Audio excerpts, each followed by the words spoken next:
Once upon a time, there lived a rose flower that was incredibly proud of its beautiful looks. The only disappointment the rose had was that it grew alongside an ugly cactus. Every day the rose would be ready with an insult that it would pour upon the cactus for his looks, but the cactus would remain silent and not react. No matter how hard every other plant in the garden tried to make the flower understand and discourage it from insulting the cactus, the rose was adamant and swayed by her good looks.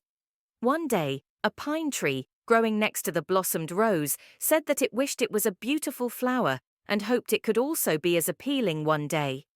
Another tree said to the pine tree that there was no need to be sad, as no one can have everything.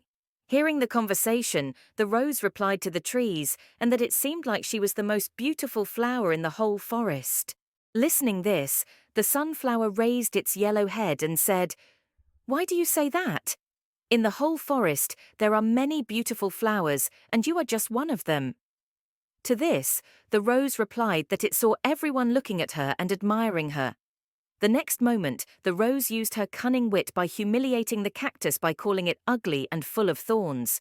The other trees quickly replied that this was shameful talk by the rose, as no one can decide what exactly is beautiful, and the rose flower itself had so many thorns. As the days passed by, the rose looked at the cactus and continued insulting him. The cactus never replied or even got upset, and instead advised the rose that God did not create any form of life without a purpose. Spring passed by and the weather turned hot. Life in the forest became difficult without the rain. The rose began to wilt. One day the rose saw a sparrow stick its beak into the cactus and fly away. The rose was amazed by this and asked the pine tree what the sparrow was doing.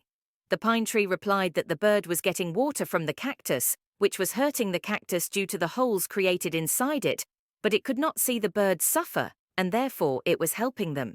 The rose felt ashamed to ask the cactus for water, but finally, when she did ask for help, the cactus kindly agreed.